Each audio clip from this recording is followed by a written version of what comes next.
Добрый вечер. В эфире информационный выпуск Амшикшара.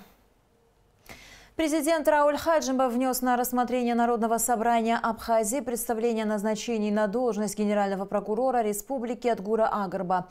Агарб Адгур Нукзарович родился 15 января 1981 года в городе Сухум. В 2005 году окончил историко-юридический факультет Абхазского государственного университета по специальности юриспруденция. В органах прокуратуры работает с 2002 года. С 8 декабря 2015 года заместитель генерального прокурора, военный прокурор Республики Абхазия. 6 мая 2019 года Адгуру Агарба присвоено очередное воинское звание генерал-майора юстиции. Указом президента Республики Абхазия Рауля Хаджимба Тимур Надарай освобожден от должности исполняющего обязанности главы администрации Галского района, согласно поданному заявлению. Следующим указом главы государства, исполняющим обязанности главы администрации Галского района, назначен Омар Абганба. Президент Республики Абхазия Рауль Хаджимба представил Министерству внутренних дел министра внутренних дел Рауля Смыр коллективу ведомства. Смотрите репортаж Алики Трапш. Представляя коллективу МВД нового министра внутренних дел Рауля Смыр, президент Рауль Хаджимба отметил, что перед ним стоит задача по раскрытию преступления, совершенного 22 ноября в Сухуме. Кроме того, президент подчеркнул, что отставка бывшего министра Гарри Аршба связана с невыполнением сроков раскрытия данного преступления. Поручения, которые были даны на Совете Безопасности, которые должны были быть отработаны ими по горячим следам, к сожалению, не были сделаны. И это не дало результата. Были сделаны выводы. И пусть никто не рассказывает о том, что под давлением общественности были приняты эти шаги. Эти шаги были названы до начала всего того, что происходило потом в обществе.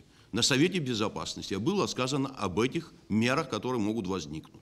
Рауль Хаджимба также отметил необходимость более скоординированной работы правоохранительных структур и оказания поддержки новому министру со стороны личного состава МВД. Просил бы всех встать рядом с министром и сделать так, чтобы работа МВД стала бы понятной, качественной.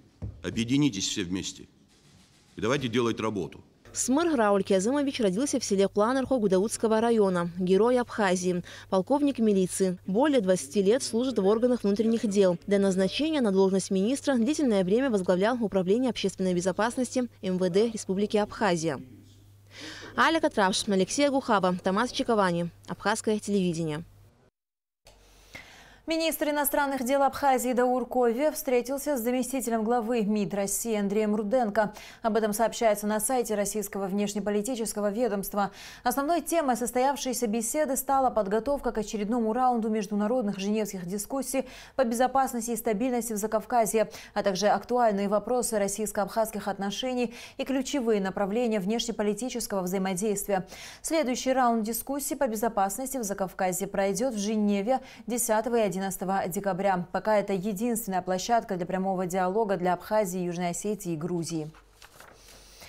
Депутаты Юго-Осетинского парламента единогласно ратифицировали соглашение между правительствами Южной Осетии и Абхазии о международном автомобильном сообщении. Об этом сообщает информагентство РЕС. Соглашение регулирует перевозку пассажиров и грузов на международном автомобильном сообщении между двумя республиками, транзит через их территории, а также в третьи государства автотранспортными средствами, зарегистрированными в Южной Осетии или Абхазии.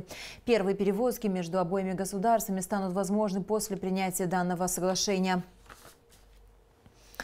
На Сухумской набережной начались подготовительные работы по высадке новой пальмовой аллеи. Экзотические деревья в подарок столице приобрел на собственные средства исполняющий обязанности главы администрации города Сухум Кан Кварчи. Аллею из 61 пальмы сорта в Вашингтоне планируют высадить уже к Новому году. Репортаж Амилии Бисмарк. Пальмы в снегу. Наверное, главная достопримечательность зимнего Сухума. Те туристы, которым повезло попасть в Абхазию в несвойственно холодную для субтропиков зиму, не устают выкладывать фотографии с украшенными белым покрывалом экзотическими деревьями. Однако из-за нашествия вредителей абхазские пальмы в последнее время оказались под угрозой. Многие из них погибли. Исполняющий обязанности мэра столицы решил сделать городу подарок и приобрел на собственные средства 61 пальму. Первое дерево Кан Кварчи высадил на набережной собственноручно.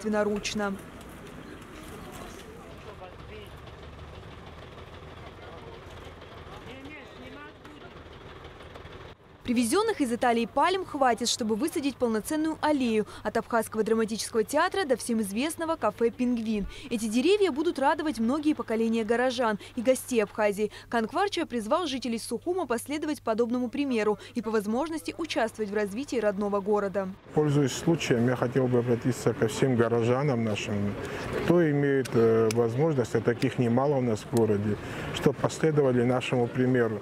Не обязательно это пусть будут пальмы, любое. Сегодня есть в России есть возможность, всегда можно посильную помощь оказать своему любимому городу. В виде разных вещей, там, я не знаю, улучшение паркового хозяйства, улучшение, не знаю, сквериков, фасадов тех же наших зданий, которые находятся у нас в городе. То есть мы любую помощь готовы принять, финансовую, физическую. Перед тем, как высадить деревья, их подвергли экспертизе. Карантинная инспекция не выявила присутствия каких-либо болезней или вредителей, рассказывает представитель фирмы-поставщика Асида Агарба. Ямы были продезинфицированы, сейчас завезен плодородный грунт, будут делаться дренаж, добавляться удобрения, добавляться хорошая почва, пальмы будут высаживаться в хорошо подготовленные посадочные ямы. Я поздравляю всех горожан и, конечно, я надеюсь, что эта инициатива будет продолжена, и все наши люди, которые обладают какими-то возможностями, какими-то силами, также постараются внести свою лепту в благоустройство нашего города. Пока еще сложно представить, что через десятилетия эти молодые деревья превратятся в могучих исполинов и станут еще одним узнаваемым символом Сухумской набережной. Амилия Бисмарк, Томас Чаковани, Абхазское телевидение. В Национальной библиотеке имени Папаскир состоялся юбилейный вечер заслуженного деятеля культуры, члена Союза писателей Абхазии Владимира Басария, автора более 20 книг, среди которых романы, повести и рассказы. На мероприятии собрались родные, друзья, коллеги и поклонники творчества писателя. Много теплых слов было сказано в адрес сегодняшнего юбиляра. Друзья и коллеги говорили о его немалых творческих заслугах и неиссякаемом трудолюбии. Поэт Анатолий Лагула посвятил ему шутливый стих собственного сочинения и отметил, что в жанре прозы Владимир Басария давно и успешно состоялся, а значит, пора осваивать поэзию.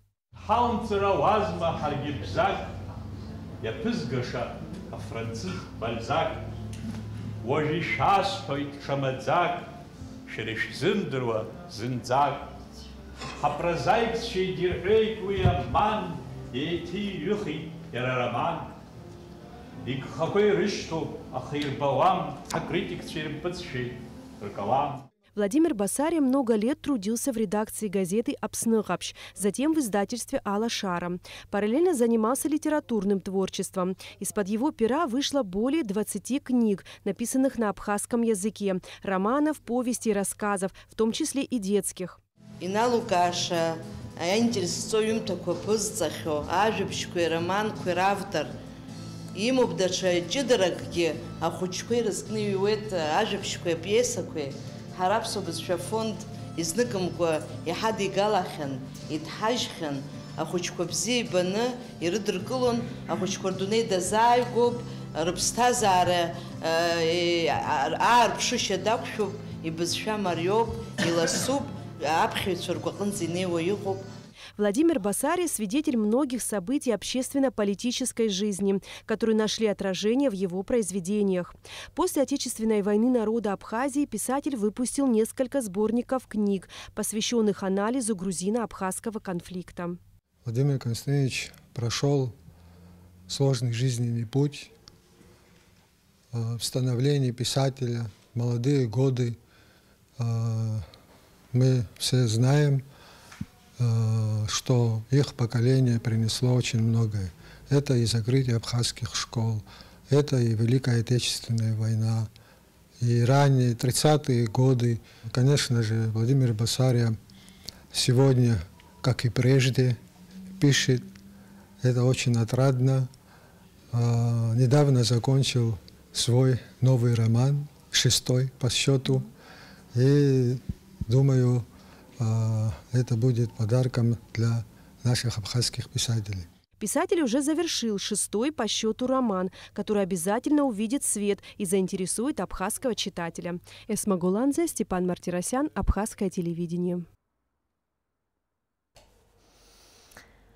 В атлас пещер, составленный коллективом российских спелеологов, вошли пещеры Абхазии, сообщает Абснепресс. Издание, о котором идет речь, первый атлас пещер России.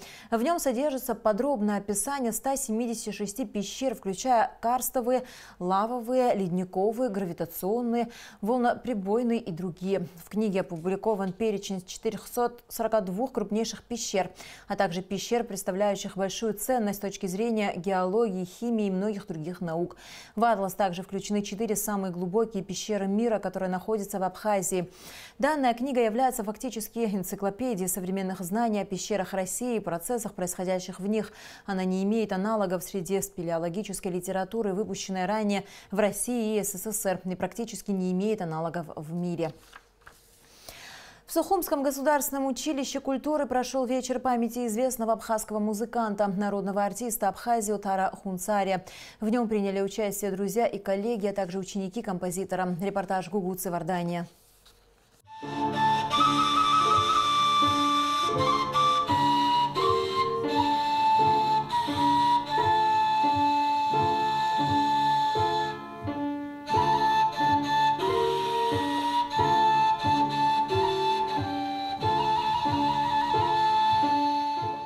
Музыка из глубины веков. Именно так называют произведение, которое писал народный артист Республики Абхазия Отар Хунцария. Песнь героя, гимн молодежи, знаменитые строчки и мелодии этих песен известны каждому в нашей стране. Сегодня в родных для Отара Георгиевича стенах Сухумского государственного училища культуры звучат старинные абхазские инструменты, возрождению и сохранению которых он посвятил всю свою жизнь. Отар Хунцария – автор более 150 песен. За годы своей творческой работы он выпустил около 15 музыкальных дисков.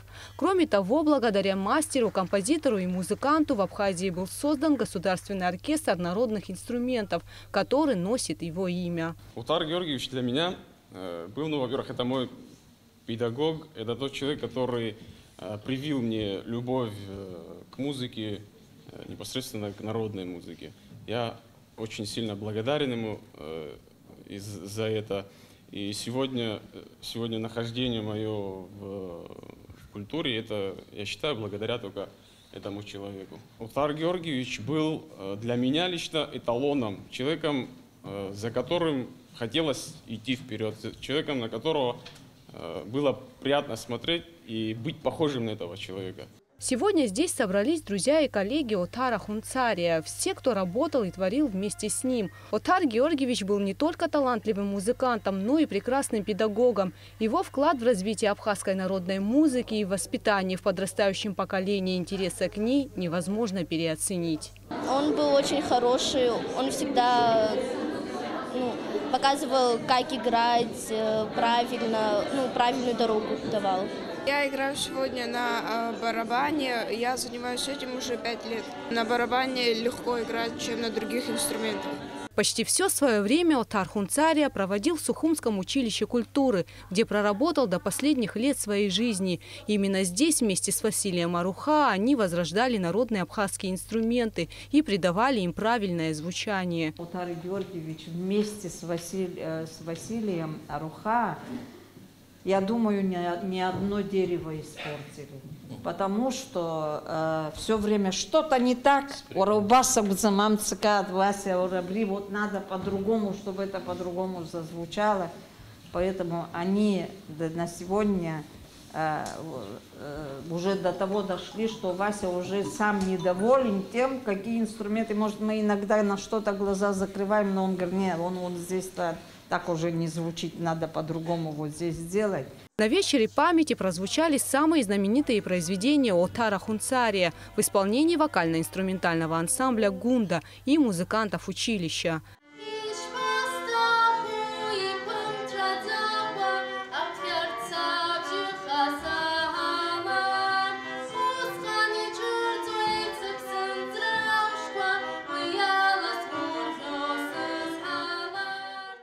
Отар Хунцария ушел из жизни в январе 2016 года, не дожив до своего 60-летия. Он мог еще многое сделать для развития музыкального искусства Абхазии, но не успел. Однако дело его жизни, любовь к народной музыке и традициям продолжает жить в его учениках, способствуя сохранению и популяризации национальной культуры страны.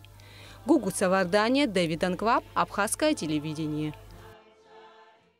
Сухумский водоканал сообщает, что из-за подключения нового водовода с полуночи 6 декабря до 8 часов вечера 7 декабря будет прекращена подача питьевой воды на улице Дыгейская в районах Вием и Старый поселок в селе Яштуха.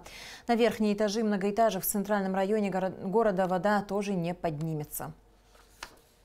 И в завершении выпуска о погоде. По сообщению Гидрометцентра, в Абхазии ожидается преимущественно ясная погода. Температура воздуха ночью 1,4, днем 6-11 градусов. Температура морской воды 15 градусов.